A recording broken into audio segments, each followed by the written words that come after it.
ಇನ್ನು ಕುರ್ಚಿ ಚರ್ಚೆ ನಡುವೆ ಒಟ್ಟಾಗಿ ಕಾಣಿಸಿಕೊಂಡಿದ್ದಾರೆ ಸಿದ್ದು ಹಾಗೆ ಡಿಕೆ. ಕುರ್ಚಿ ಚರ್ಚೆ ನಡುವೆಯೇ ಡಿಕೆ ಹಾಗೂ ಸಿದ್ದರಾಮಯ್ಯ ಇಬ್ರು ಒಟ್ಟಾಗಿ ಕಾಣಿಸಿಕೊಂಡಿದ್ದಾರೆ. ಒಂದು ಕಡೆ ದೊಡ್ಡ ಮಟ್ಟದಲ್ಲಿ ಕಾವೇರ್ತಾ ಇದೆ ಪಟ್ಟದ ಆಟ. ಇದರ ಬೆನ್ನಲ್ಲೇ ಕುರ್ಚಿ ಚರ್ಚೆ ಕೂಡ ಒಂದ್ ಕಡೆ ನಡೀತಾ ಇದೆ. ಸಿದ್ದು ಬಣ ಡಿಕೆ ಬಣ ಅಂತ ಕಿತ್ತಾಡ್ಕೊಳ್ತಾ ಇದ್ದಾರೆ. ಒಂದಷ್ಟು ನಾಯಕರು ಈಗಾಗಲೇ ಹೈಕಮಾಂಡ್ ಅಂಗಳವನ್ನ ತಲುಪಿ ಅಲ್ಲಿ ಚರ್ಚೆ ಮಾಡ್ಕೊಂಡು ಕೂತಿದ್ದಾರೆ. ಆದ್ರೆ ಇಲ್ಲಿ ರಾಜ್ಯದಲ್ಲಿ ಸಿಎಂ ಸಿದ್ದರಾಮಯ್ಯ, ಡಿಕೆ ಶಿವಕುಮಾರ್, ಡಿಸಿಎಂ ಇಬ್ರು ಕೂಡ ಚರ್ಚೆಯನ್ನ ಮಾಡ್ತಿದ್ದಾರೆ ಪಕ್ಕದಲ್ಲೇ ಕುಳಿತು. ಗದ್ದುಗೆ ಗುದ್ದಾಟ ಇದ್ರೂ ಕೂಡ ಅದೆಲ್ಲವನ್ನ ಪಕ್ಕಕ್ಕಿಟ್ಟು ಒಂದೇ ವೇದಿಕೆಯಲ್ಲಿ ಅಕ್ಕಪಕ್ಕ ಕುಳಿತು ಚರ್ಚೆಯನ್ನ ಮಾಡ್ತಾ ಇದ್ದಾರೆ. ದೃಶ್ಯಗಳಲ್ಲೂ ಕೂಡ ಗಮನಿಸ್ತಾ ಇರಬಹುದು. ಶಿಡ್ಲಘಟ್ಟದಿಂದ ಸಿದ್ದರಾಮಯ್ಯ ಈಗಾಗಲೇ ಒಂದು ಕಾರ್ಯಕ್ರಮದ ನಿಮಿತ್ತವಾಗಿ ಈಗಾಗಲೇ ಅಲ್ಲಿಗೆ ತೆರಳಿದ್ದಾರೆ. ಇದೇ ಸಂದರ್ಭದಲ್ಲಿ ಜಮೀರ್ ಅಹಮದ್ ಕೂಡ ಅಲ್ಲಿ ಗಮನಿಸ್ತಾ ಇರಬಹುದು.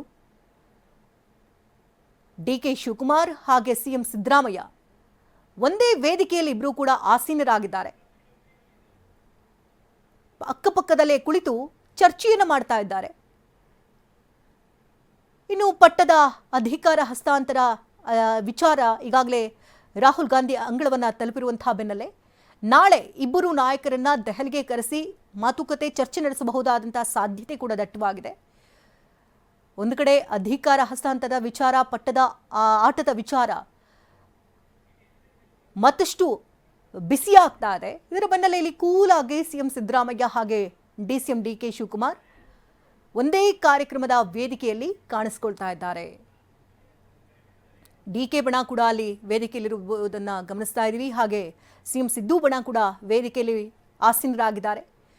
ಸಿದ್ದರಾಮಯ್ಯ ಹಾಗೆ ಡಿಕೆ ಶಿವಕುಮಾರ್ ಇಬ್ಬರೂ ಕೂಡ ವೇದಿಕೆಯ ಅಕ್ಕಪಕ್ಕದಲ್ಲೇ ಕುಳಿತು ಚರ್ಚೆಯನ್ನ ನಡೆಸಿದ್ದಾರೆ, ಮಾತುಕತೆಯನ್ನು ಕೂಡ ಮಾತನಾಡಿದ್ದಾರೆ ಅಂತ ತಿಳಿದು ಬರ್ತಾ ಇದೆ. ದೃಶ್ಯಗಳಲ್ಲೂ ಗಮನಿಸ್ತಾ ಇರಬಹುದು ಡಿಕೆ ಶಿವಕುಮಾರ್ ಸಿದ್ದರಾಮಯ್ಯನವರ ಬಳಿ ಯಾವ ರೀತಿ ಮಾತನಾಡ್ತಾ ಇದ್ದಾರೆ ಅಂತ. ಇನ್ನು ಕಾರ್ಯಕ್ರಮಕ್ಕೂ ಆಗಮಿಸುವುದಕ್ಕೂ ಮುಂಚೆ ಅಲ್ಲಿ ಗುದ್ದಲಿ ಪೂಜೆಯನ್ನು ನೆರವೇರಿಸಿದ್ರು. ದೀಪಾಲಂಕಾರವನ್ನು ಕೂಡ ಅಲ್ಲಿ ಬೆಳಗಿಸಲಾಯಿತು. ನಂತರದಲ್ಲಿ ಡಿಕೆ ಶಿವಕುಮಾರ್ ಬರೋಕ್ಕೂ ಮುಂಚಿನ ದೃಶ್ಯಗಳನ್ನ ಒಂದು ಭಾಗದಲ್ಲಿ ನೋಡ್ತಾ ಇದ್ದೀರಿ. ಎಲ್ಲೋ ಈ ನಾಯಕರು ಈ ಕಡೆ ಪಟ್ಟದ ಆಟದ ವಿಚಾರ, ಒಂದು ಕಡೆ ನಂಬರ್ ಗೇಮ್ ಸ್ಟಾರ್ಟ್ ಆದ ಬೆನ್ನಲ್ಲೇ ಇವರಿಬ್ರು ಮುಖಾಮುಖಿ ಆಗೋದೇ ಇಲ್ವೇನೋ, ಇಬ್ರು ಕೂಡ ಚರ್ಚೆ ಮಾಡೋದೇ ಇಲ್ವೇನೋ, ಮುಖಾಮುಖಿಯಾಗಿ ನೋಡೋದೇ ಇಲ್ವೇನೋ ಅನ್ನೋ ರೀತಿಯಲ್ಲಿ ಒಂದು ಕಡೆ ಕಾವೇ ಇರ್ತಾ ಇತ್ತು. ಆದರೆ ಇದನ್ನೆಲ್ಲ ಪಕ್ಕಕ್ಕಿಟ್ಟು ಕಾರ್ಯಕ್ರಮದಲ್ಲಿ ಈಗ ಒಟ್ಟಿಗೆ ನಾಯಕರು ಕಾಣಿಸ್ಕೊಂಡಿದ್ದಾರೆ.